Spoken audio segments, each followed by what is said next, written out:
future. There are no people in the future. No people at all. There are no people in the future. Where did all my people go? There are no people in the future. Let me try my people call. Where are all my people?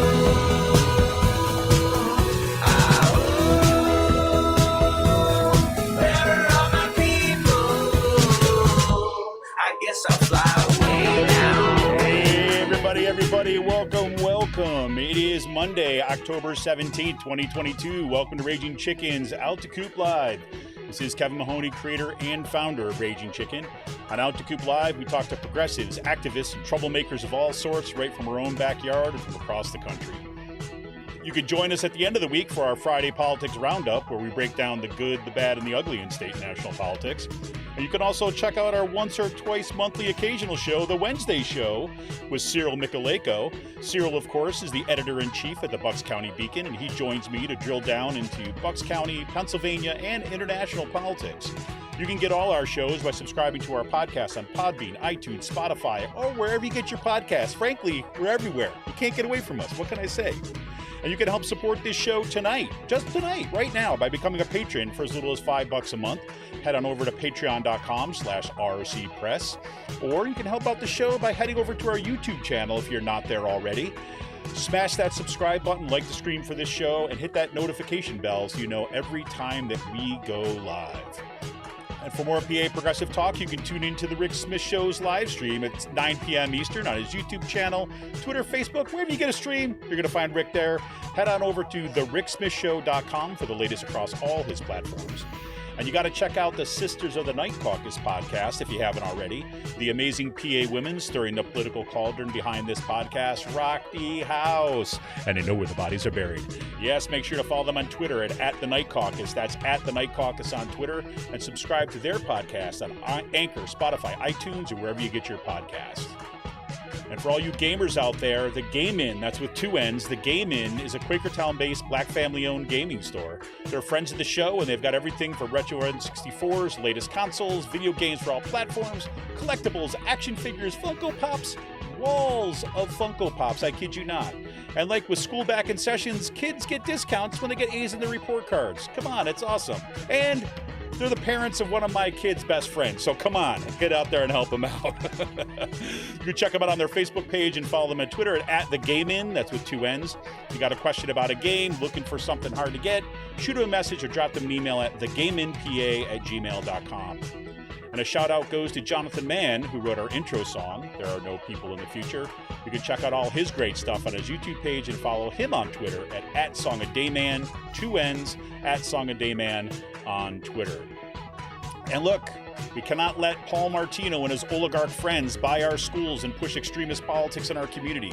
Raging Chicken has teamed up with Levelfield to launch a truly community-rooted PAC to invest in organizing and supporting local and statewide progressive candidates and unmasking the toxic organizations injecting our communities with right-wing extremism.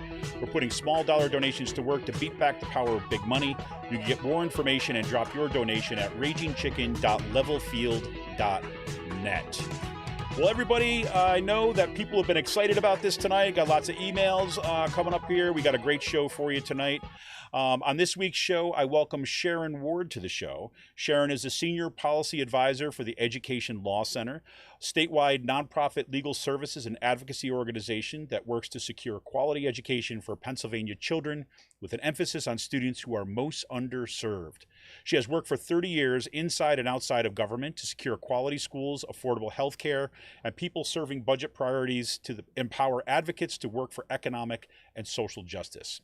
And now we're going to be talking about the ongoing attempts by school boards across the country to ban books and right in our own backyards. Things like limiting teachers' ability to provide welcoming environments to LGBTQ students, enact extremist agendas in our school, you name it. Now, last week, or it might be a week and a half ago now, the ACLU of Pennsylvania filed legal action against the Central Bucks School District for creating a hostile environment for LGBTQ students. And the Pennridge School District seems like it just wants a loose lawsuit of its own as it bans books, limits expression, and demands schools be stripped of pride flags. We'll talk with Sharon Ward about the work of Education Law Center in defending rights of all students and the legal hot water Bucks County schools find themselves in. Now, Sharon has served 2 terms in the Albany, New York City Council, directed Governor Tom Wolf's budget office, and led the government-wide transformation initiative to help state agencies use technology, data, collaboration, and social policy innovation to deliver better and quicker services to Pennsylvanians. She's the founder director of the Pennsylvania Budget and Policy Center. And if you are not checking out everything the Pennsylvania Budget and Policy Center does, I don't know where you're spending your free time, because you clearly have don't have enough time on your hands. Get on over there, check it out. It's just a fantastic resource in Pennsylvania. And that is Pennsylvania's premier progressive policy think tank, and it led the fight for an equitable state tax system. She has served as an advisor on state legislation, policy, and advocacy for the School District of Philadelphia, the Montgomery County Intermediate Unit, the Impact Project, Education Voters of Pennsylvania, the Voter Project, and the Keystone Research Center. Sharon, I feel exhausted just kind of reading through everything that you've done, and I feel like I should kick myself for not doing enough, but welcome so much to the show tonight. Well, thanks so much, Kevin. Thanks a lot for having me. Oh, absolutely. I think that, I was saying to you a little bit before the show that, I first kind of ran into you through the Pennsylvania Budget and Policy Center when they were holding PA Progressive Summits. And of course, when you had the kind of week-long conferences about the PA budget, I always found that is indispensable information that kind of got to the root of the issues that, as someone who's not from Pennsylvania, I grew up in New York, I spent time in DC, I spent time in Ohio. When I moved to Pennsylvania, it was very hard to kind of figure out the players, the background, and what's at stake in there. And, the Pennsylvania Budget and Policy Center was always my go-to to kind of figure out, okay, let's cut through all the nonsense and get to what's at stake in this. So I appreciate your work, and, I appreciate you being here and continuing the fight, frankly. Oh, I'm just happy to do it. I'm very proud of the Budget and Policy Center. I think, I left, and Mark Steer does a fabulous job. It's a great group of people. And, the goal there is to take what would be really complex state issues on budget and taxes. No one wants to talk about taxes, but help people understand how to engage in those issues and how to understand them. And, my interest has always been giving people information that they can use to advocate. And I'm still doing that, and I'm enjoying it.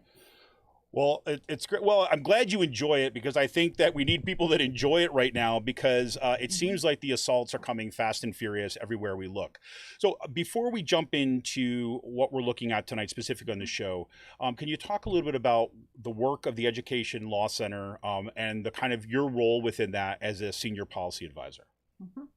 So the Education Law Center, as you said, really pushes and advocates for high quality education, but our emphasis and our focus really is on marginalized kids who are underserved, kids who are in foster care, kids who are highly mobile, kids who are system involved, and Black and brown students across the Commonwealth. And so we really do a couple of things. And let me say first, I'm a policy director. I'm not a lawyer, so I'm not going to give any legal advice, but I'm helping to translate the legalese. To a non-legal audience. So we have a helpline. People can call our helpline and get individual representation. We'll provide legal advice, and in some instances, we'll represent individual students if they have complaints or needs that aren't being met by their school districts. We do impact litigation. The biggest issue for us right now is the fair funding lawsuit, which we just concluded. We're very happy with that, and we are waiting a decision from the Commonwealth Court, Justice Renee Cohen-Jubileer. We expect that'll come after the election. I don't think we're going to see it before the election. So we got a little bit of time on that one. And we also work on, representing parents. We file many lawsuits against school districts on a variety of issues. And what I do is really find these issues and work on policy at the school district level and also with the state legislature. And there's a lot to do since they've been very active, particularly on this issue. I wish I could say that we were always working to advance the things we care about. A lot of times we're fighting to prevent bad things from happening, and that's certainly the case here. Well, I have to say that, one of the things that I find most remarkable about what the work the Education Law Center does is it makes affirmative arguments for equity. And one of the things that we've got on the website, and I've got links to this in tonight's show notes for everybody to check it out. They've got like a back to school guide 2022. They always do this back to school guide and flag some of the key issues that are coming up each year. And I remember this is an issue that we talked about during the last round of school board elections, where people who were stepping up to run for school board, who had never done it before, right, who are doing that because they were concerned about their schools, found out that they were getting what I would consider, I'm not asking you to go here with me, but what I consider is bad advice when it came to the arguments around, around race in schools, around masking. And they were told that, hey, look, you don't want to get around these divisive issues. You want to steer clear of that and just kind of talk. And by the time that they realized that CRT was like a national phenomenon, they're getting steamrolled by it. It was too late to do anything about it. But one of the things that Education Law Center does is say, look, we need to be arguing for equity, right? Not just kind of like give us these broad kind of, well-worked PR terms for it, but we need to be making affirmative cases for our kids in our schools if we're going to get there. And that's true in the legal case that you just talked about, and it's true in everything that the Education Law Center presents on its website. And I really think it's one of the reasons I was glad to have you on tonight, because it really does provide a resource for parents for looking at the policies, looking at some of the language, and how to construct some of these arguments that we seem to be so necessary right now. Mm-hmm. Yeah, and I think this gets to kind of the why of this. And so really two things are happening, I believe, or probably three things, with all of the activity at the school board level in particular. One is to distract us and parents and communities from the fight for fair funding, the fight for an equitable funding system. There was just a new analysis that was done by Research for Action this past week that just came out that showed that Pennsylvania has the most inequity between white students and Black students and students of color in access to resources. So we are once again number one in the worst possible way. And so all of these activities are a distraction from that. The second is obviously around the elections, which you talked about. And I thought that your guest from a couple of weeks ago, Alyssa, really made a very good case for the links there. And then the third is obviously there are serious disagreements around equity, inclusive education, rights for LGBTQ students. And so there are policy disagreements. One of the things that happened that's so disconcerting literally over the last 18 months is particularly before George Floyd, but then after George Floyd's murder, school districts and the Commonwealth of Pennsylvania were really pushing equity audits, DEI, inclusive education, changing curriculum, broadening books. And one of the things that's happened with these battles of the school board, on the school boards, is that a lot of those activities have just stopped. School districts have seen those as being controversial. Mm-hmm. And part of what I think we're all going to be working on now is to help school boards and superintendents understand they're not controversial at all. These are things that parents want. These are things that are necessary. And, colleges want them. They want kids who are prepared for the world, not kids who are cloistered in 1950s education, which is what you seem to be doing in Bucks County. I mean, I feel like, I'm a little bit, I'm a little on the older side, and boy, this is like Ozzie and Harriet writ large, and that's not where the world is anymore. Right. We got to stop that. Well, and I think that, there's this recent poll that came out that you kind of flagged for me earlier, right? This kind of looking at and basically confirming exactly what you're saying here is that when parents are asked about what they want in their schools, what I found interesting, like what some of the first questions there were like, well, do you want schools to be free of don't want them to be political battlegrounds? Easily. That's an easy question. It's a no-brainer for parents. No, we don't want them to be political battlegrounds for a school. But even when you dig down a little bit more on the poll, when you ask the questions like, when given a choice, most Americans, that's 86%, and parents 87% feel lessons about the history of racism prepare children to build a better future for everyone, as opposed to feeling that lessons about racism are harmful to children. And only 10% of Americans, at 10%, or 12% of Americans, and 12% of parents feel that way. So it's even saying, when you ask the really specific question about these quote unquote controversial issues, the controversy itself seems to be something that's fabricated for other purposes. Oh, I have been saying that all the time. And it's really important to understand that this is just inflaming parents unnecessarily. So that's number one. They're scaring kids with terms like, eliminating sexualized content in schools and pornography in schools. I don't know if you saw the Doug Mastriano comment about, on day one, he's going to eliminate pole dancing in elementary schools. It's like... It does feel like we're in an alternate reality, I gotta say. We really do. So that's they're inflaming parents unnecessarily. Right. And I think the other thing that's really important is none of this is actually about giving parents more power or more rights. First of all, parents are the most important decision makers for their kids. So everyone agrees with that. And in Pennsylvania, there are a lot of safeguards for parents. There's a lot of transparency. There are opportunities for parents to review curriculum, to opt kids out of curriculum. So parents have rights. What these school board members are doing is giving control of education, taking it away from parents, away from educators, and giving it to the dentist and the hairdresser down the street, right? They're going to be the ones who are dictating what kids should learn, what books they should read. It really is anti-education. 100%. I think you'll appreciate this too, as well as as kind of case in point. Ross chimed in tonight's chat. Basically, Pennridge is having a emergency meeting right now, right, and brought to us by Joan Cullen, who's the chair of that board.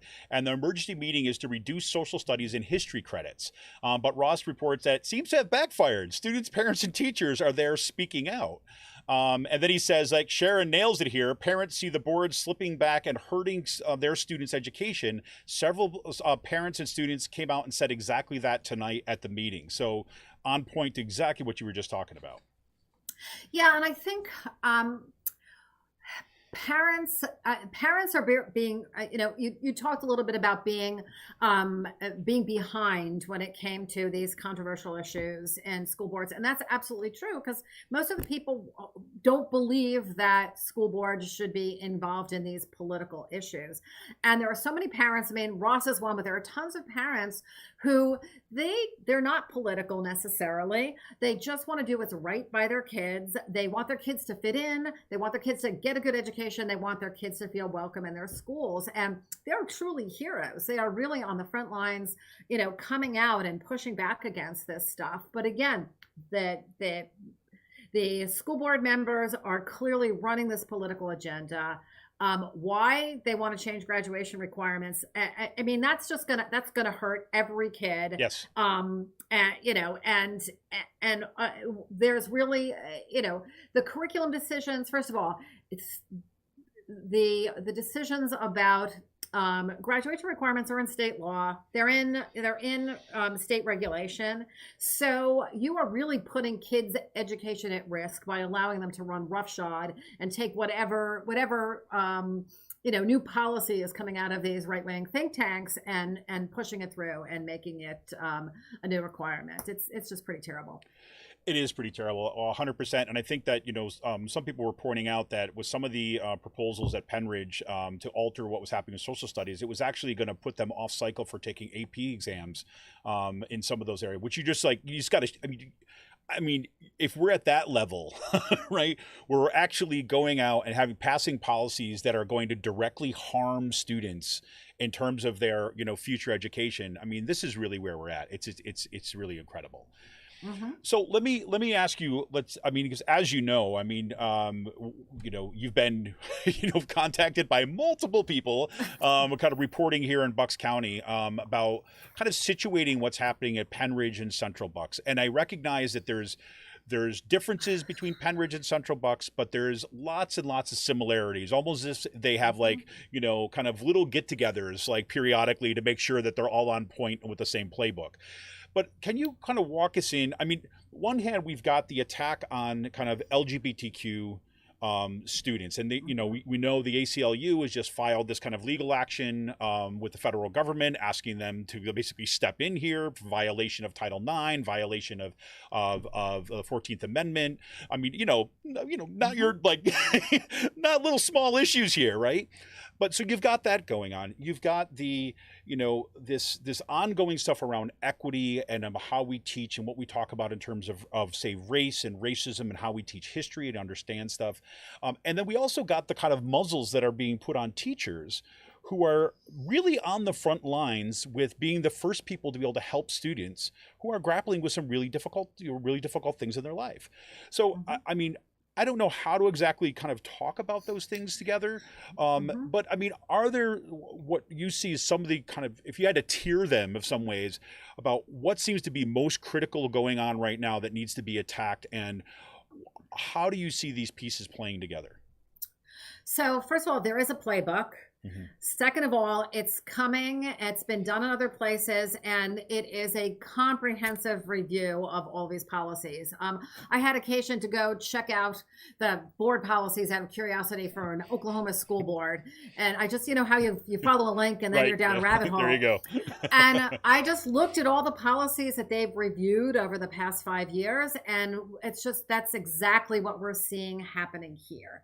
So start at the school board level. A lot of it has shown up also in state legislation. ELSA first got involved in this last year when Russ Diamond, not one of my favorite people, put out the first classroom gag order bill. And that's what they are. They're classroom gag orders. They are, muzzling teachers and students. And that's where it started, and since then we've got a number of other bills that sort of follow in this area. I think the one that we have probably on the legislative side that we're going to have the most trouble with is the book ban legislation. But I think in terms of how you bucket these things, a couple of things. One is I would say that the groups started out being less overtly anti-LGBTQ. So starting with the sexualized content and making the argument on the book bans. So we've got book bans, we've got book reviews, curriculum reviews, material reviews. These things are common and happening in a bunch of school districts. And they are really designed to take decisions away from educators and put them in the hands of your dentist.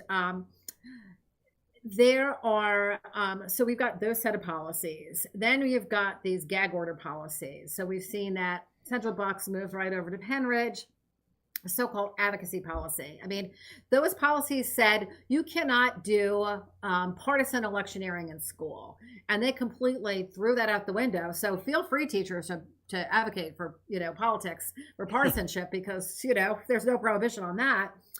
Really trying to prevent teachers from talking and preventing them from having conversations. And so we've got all of those, and they're happening a bunch of places. Then we have the targeting teens group, which is much more overt at this point and much more really focused on targeting LGBTQ students. And those include now policies that ban that are banning names and use of pronouns. We have, not here, but this is coming, the transgender student sports ban bills. Right. Those are coming along. So there's a lot happening in this area. And again, they're criminalizing teaching. So that's number one. There are penalties. I listened to something this afternoon. Teachers are getting fired in Florida. They're getting fired in Florida for saying something. They're getting fired for a link to a banned book.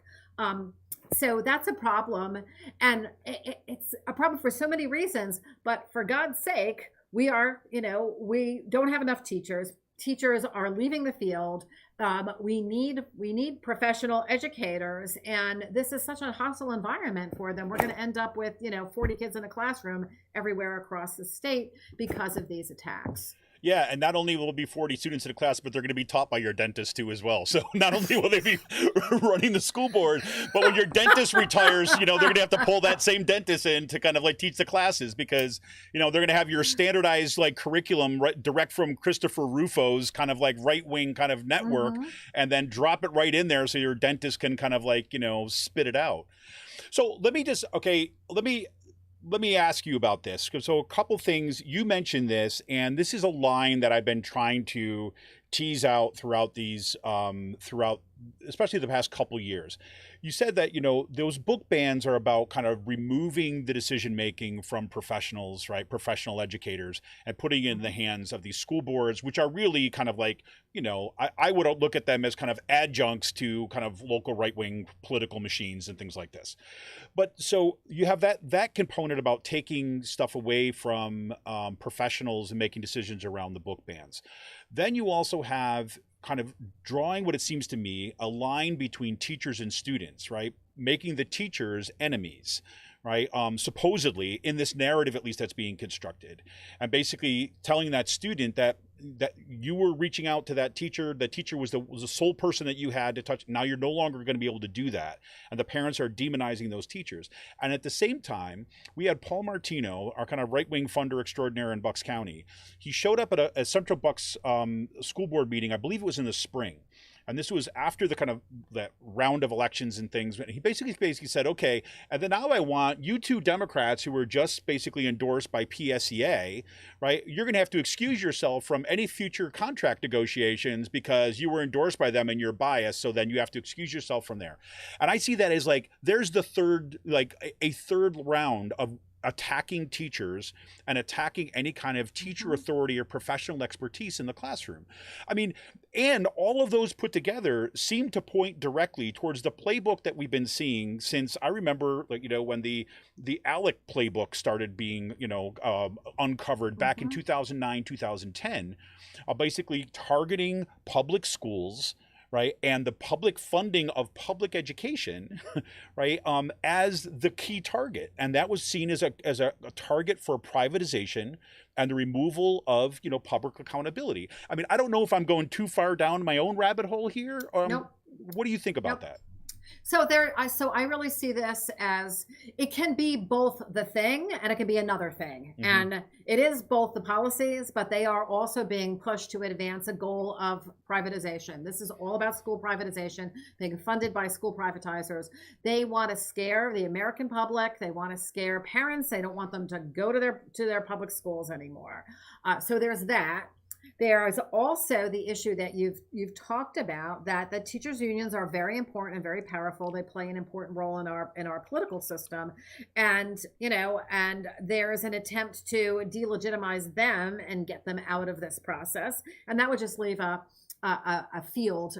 open field for these individual right-wing financiers of elections. And because we have no campaign finance limits in Pennsylvania, right, which is just maddening, it can dump a ridiculous amount of money. I was looking today at the PAC contributions, and the two that are associated with the Commonwealth Foundation, they've spent like $44 million in this election cycle. That is unbelievable. So this is a full-scale assault on public education, and if you want your kids to go to a school that teaches creationism, this is what your future looks like. Well, and this is 100% why we had Ali Shaw we had on last week, who's actually drawing that direct line too. Not only do we have the Commonwealth Foundation, so now I think it's so important when people hear the Commonwealth Foundation, they need to think Jeffrey Yass. They need to think that the guy whose number one issue is the privatization of public schools, who is funding this entire machine that is both going after LGBTQ kids, right, about muzzling teachers and be able to help our kids in the classroom by restricting our curriculum, and toward that end of kind of privatizing schools. And it seems that what's horrible to me about this, like perhaps the most, is that our kids are being used as political pawns, right, for an end that's not there. So they might get their goal in the end, but you're going to have a whole lot of hurt kids along the way, especially when you start removing key resources for LGBTQ youth. Well, 100%. And really that is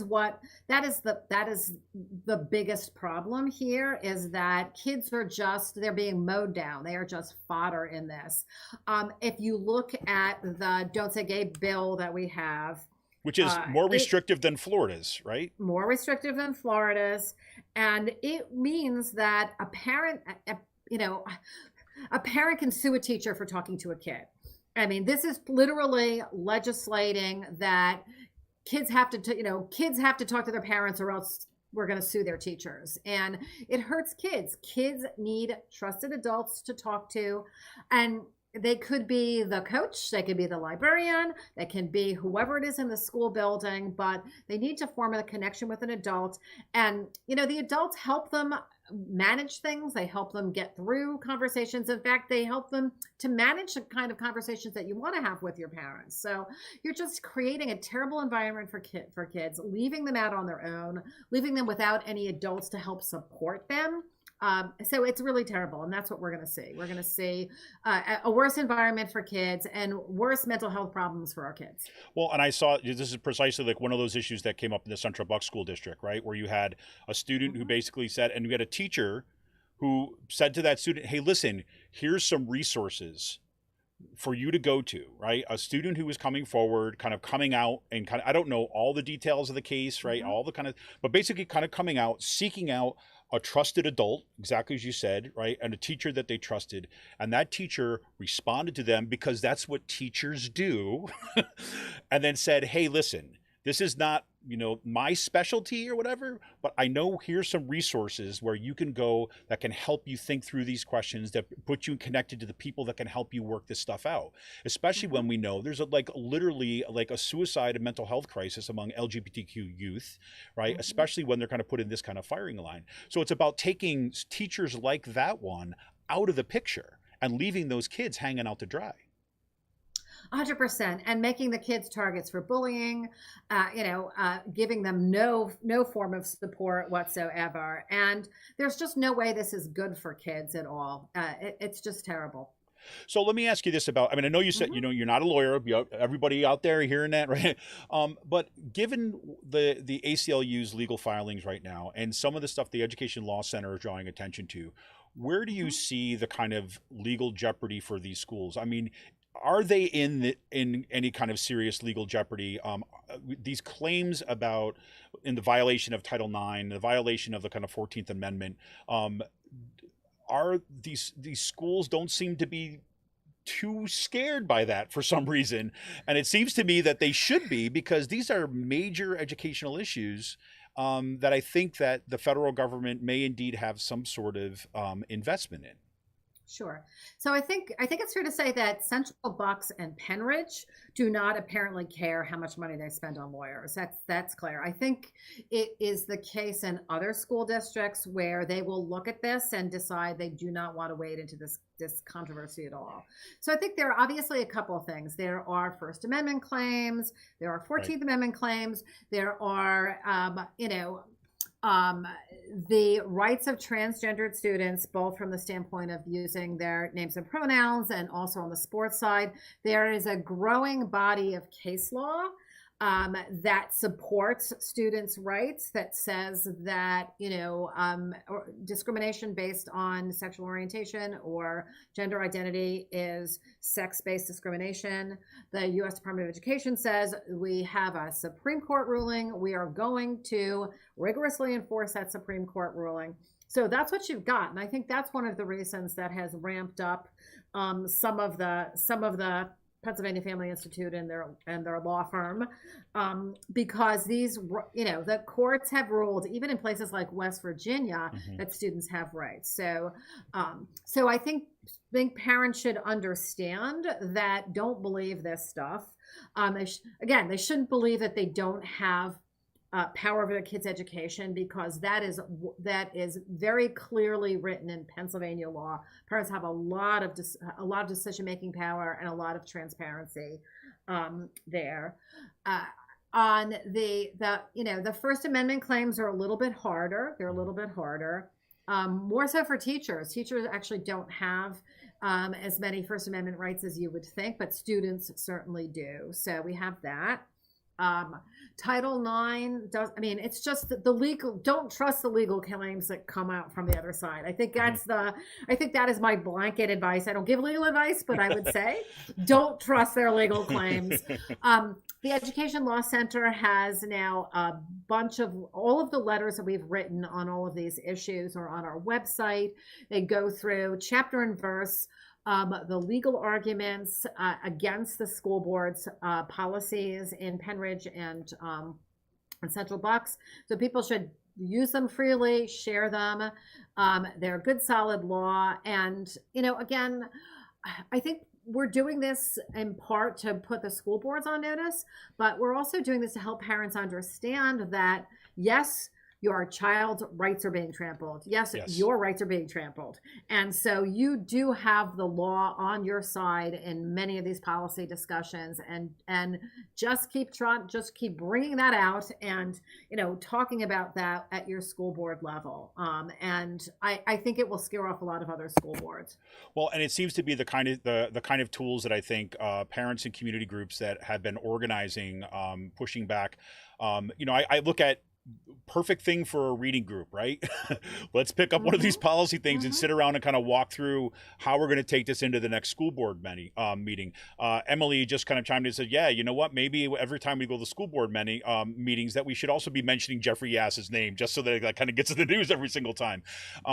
Make sure that we kind of know that these legal, I think that there was a period of time, and this is the optimistic me. A lot of times I feel like I'm the dark cloud in every room, but the optimistic me is basically saying, look, and this is true, I think, of all social movements, is that, the big money comes in and they drop a hammer and things move really fast. And there's no doubt they have moved fast. And there's no doubt that, things like the overturning of Roe v. Wade and so on are coming down like axes to American democracy. There's no doubt about that.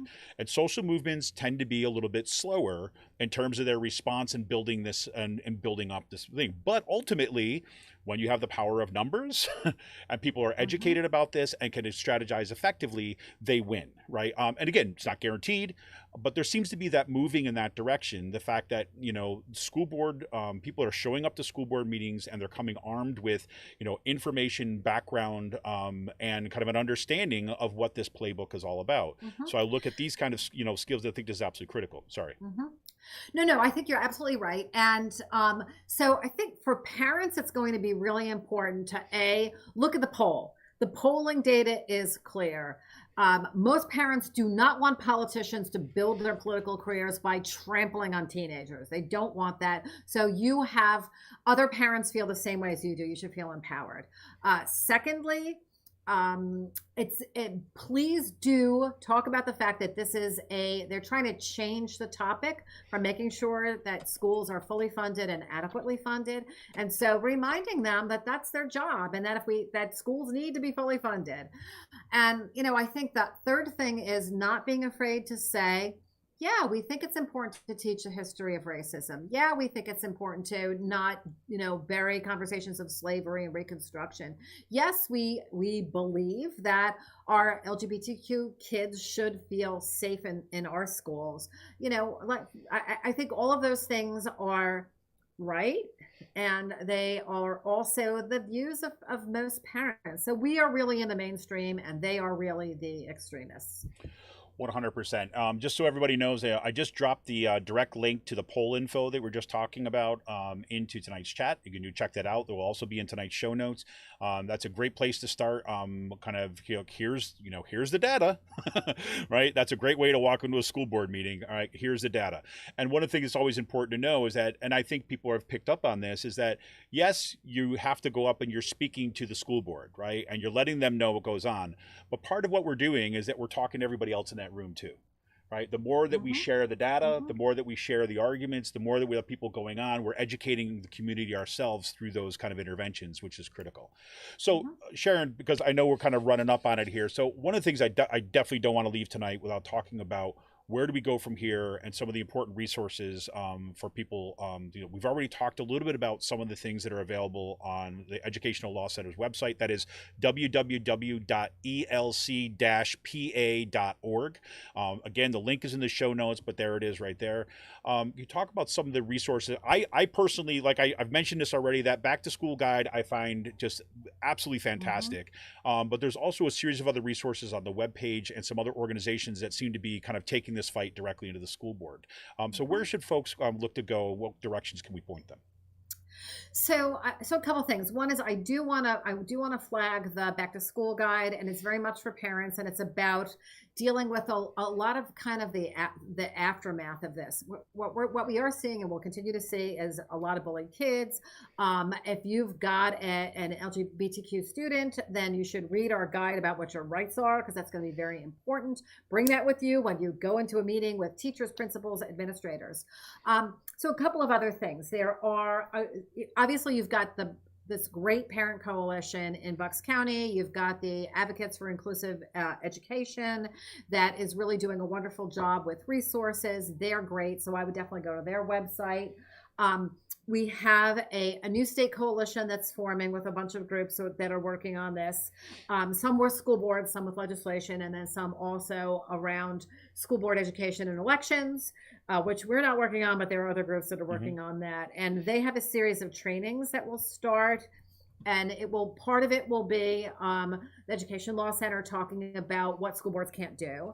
And I think we're probably going to repeat that training frequently. And then the rest of the training is about how to tell your story, how to engage, and how to be an effective advocate. So that's great. So many groups have stepped up. The ACLU has stepped up. We've been working with the Anti-Defamation League. They've been fabulous and supportive. And we have a group called Red, Wine, and Blue that's also doing organizing. And they are also helping people who want to go to school board meetings. And frankly, they're helping with supporting and training, because they make a good point, which is we don't want to be them. We don't want to go in screaming and yelling. It seems like the loudest voice wins the day, but that's not always the case. Mm-hmm. And so keeping our cool while the other side is out of their minds, it can be very helpful. And you'll see more resources that'll be coming in. And the poll, take a look at the poll. You should read that and study it and walk around, because it really does reinforce that parents, the parents who are working on this issue are really in the majority. 100%. And just so that people know, the training series that Sharon is talking about, as she mentioned, it's Campaign for Our Shared Future at Education Law Center and Education Voters of PA. There's 4 trainings that are coming up. On October 20th, which is just a few days away, there's a link. I just posted the link again in tonight's chat. It is in tonight's show notes, where you can go. You can check that out. You can sign up for some of these trainings. They're like an hour a night. The first one is Story of Self and How to Make a Political Point. On the 25th, it's Education Law Center's School Board session. The Law Center will provide a training around the legal aspects of the school board policies and these kind of trainings there. So that link, do check them out. I'm going to do my best to go. And I was saying to Sharon ahead of time is that these are around these organizing frameworks by from Marshall Gantz and the National PICO Network. Marshall Gantz does stuff on storytelling and social movements, which is one of the people that I teach in some of my classes, when we look into these kind of importance of everyday story and how we tell our stories as part of this. And because the research is, and I don't want to get too heady academic-y on this one, but the research shows that it's just giving people the facts by themselves don't necessarily stick. But when we kind of put the questions about why this matters to me, right, and how this is connected to my story in an honest and forthcoming way, then those facts matter. They matter in a way they can't by just handing out somebody kind of like a bunch of statistics. So we need the information, and that's our, those are some of our key ammunition. But our stories are so crucial for kind of building solidarity in our kind of movement. So not to go too much of a promo there, but there you go. But no, that's absolutely true. what really moves people is the individual story and the connection that they have with you on an emotional level. I know we're all very fact-based, policy-based, but that really works. And I do want to give a shout out to Planned Parenthood of Bucks County and Marlene and the Rainbow Room, and also the Bucks County NAACP has been absolutely fabulous. Totally on this. So you are a model. I mean, we really see the organizing going on in Bucks County as a model for other places, other counties. Well, that's amazing to hear, and I hope everybody is kind of like saving that and playing that over and over on repeat, right, in all of our heads, especially when it feels like, we're kind of, going against the grain, because it turns out we're not, right? We're not.